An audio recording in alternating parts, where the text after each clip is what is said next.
Nikon has been steadily rebuilding its momentum in the competitive photography world, and the growing conversation around the rumored Nikon ZFR shows just how far the brand has come. For much of its history, Nikon was a defining force in both the film and DSLR eras, producing cameras that earned a reputation for reliability, elegance, and technical excellence.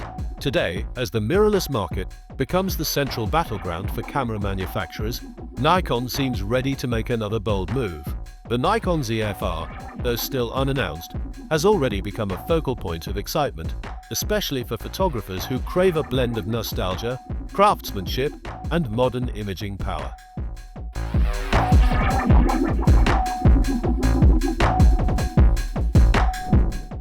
The rise of the ZFR traces back to the success of the Nikon ZF, a camera that revived the classic look and tactile charm of Nikon's iconic film bodies. The ZF wasn't just another mirrorless release. It was a statement that design, feeling, and heritage still matter in a digital-first world. Its metal dials, traditional proportions, and overall aesthetic created an emotional connection with photographers who remembered loading film and twisting mechanical knobs. At the same time, the camera offered a robust set of modern features, reminding users that old-school inspiration could coexist with digital precision. The ZF's success proved something important. Photographers still love tools that feel personal and alive. Yet, the ZF wasn't perfect. While its retro design captured hearts, certain ergonomic limitations became apparent. The slim, flat grip was visually appealing, but not ideal for long shoots, especially with heavier lenses. Some users found themselves turning to aftermarket grips or hand supports, highlighting a gap between looks and comfort. Performance-wise, the ZF was competent, but its 10 frames per second burst rate left speed-focused shooters wanting more. This made it less suitable for action, sports, or wildlife work, though it remained excellent for portraits, street photography, and creative visual storytelling. Despite these trade-offs, the ZF carved out a strong identity, appealing to photographers who valued character as much as specifications. This sets the stage for the Nikon ZFR, a camera rumored to refine the ZF concept while elevating it into a more ambitious category. Early whispers suggest that Nikon is aiming higher, not just with styling, but with a more advanced feature set that could put the ZFR into direct competition with some of the most respected high-resolution mirrorless cameras on the market. One of the most discussed rumors revolves around the sensor.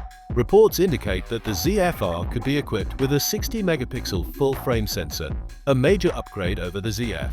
If true, this would place the camera in the same class as the Sony A7RV, Canon EOS R5, and Panasonic Lumix S1R. Cameras known for their stunning detail and professional-grade flexibility. A 60MP sensor would make the ZFR particularly attractive to photographers who need every ounce of resolution. Landscape shooters who want intricate textures preserved in large prints, studio photographers who require extreme clarity, and portrait artists looking for flawless rendering. For these users, megapixels translate into creative freedom, more cropping room, more detail retention, and more latitude in post-processing. But numbers aren't everything, and Nikon's real strength has always been its color science and tonal quality. Photographers have long appreciated Nikon's ability to produce accurate skin tones, smooth gradients, and natural color reproduction. If the ZFR combines a high-resolution sensor with Nikon's signature color science, it could deliver images that stand out not just because they're sharp, but because they feel organic and expressive. Rumors of improved dynamic range or deeper color depth, such as whispers of 16-bit RAW, have circulated, though it's unclear how realistic such claims are. Even if the ZFR sticks to 12 or 14-bit RAW, as most full-frame cameras do, it's likely to remain highly competitive. Where the ZFR seems to focus is on delivering quality rather than chasing extreme speed.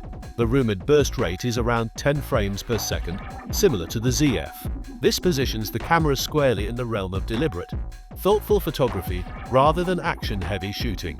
Portrait, landscape, studio, architecture, and fine art photographers will likely be the target audience. Rather than trying to be all things to all creators, Nikon appears to be shaping the ZFR around a specific identity. A camera for artists who enjoy slowing down and crafting their images with intention.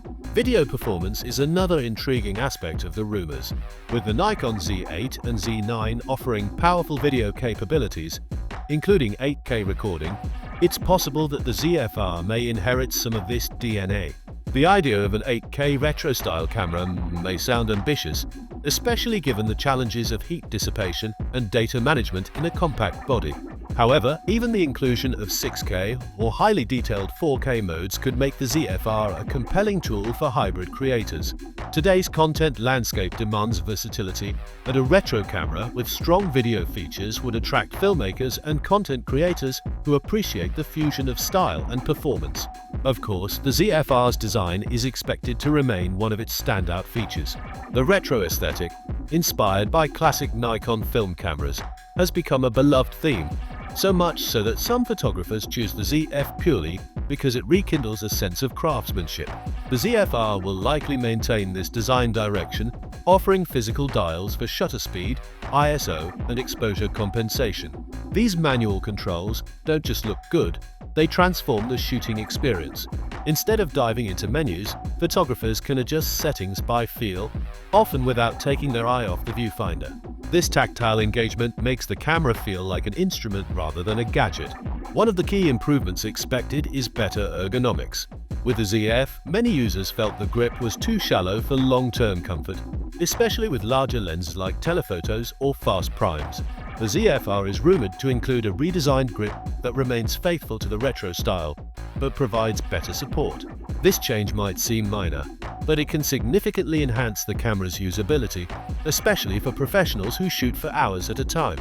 Balancing beautiful design with practical handling is a delicate craft, and the ZFR may represent the sweet spot Nikon has been striving toward. In terms of market placement, the Nikon ZFR is not meant to replace high-performance models like the Z8 or Z9. Instead, it fills a different role in the lineup, one that emphasizes artistry, emotion, and the craft of photography. The Z8 and Z9 cater to action shooters who need blazing autofocus and rapid burst performance. The ZFR appears aimed at photographers who seek inspiration from the shooting experience itself. It's a camera for storytellers, artists, and those who find joy in the feel of classic controls paired with uncompromising image quality. Competition will be fierce, no doubt. The Sony A7RV offers leading autofocus performance with AI-powered subject detection. Canon's EOS R5 stands as a hybrid powerhouse with excellent photo and video capabilities. Panasonic's S1R is admired for superb detail and robust build quality. For the ZFR to stand out among these established giants, it must rely on more than just retro appeal. Its rumored high-resolution sensor, Nikon's color science, improved ergonomics, and the distinctive shooting experience need to harmonize into something uniquely compelling. Early expectations suggest Nikon may deliver exactly that.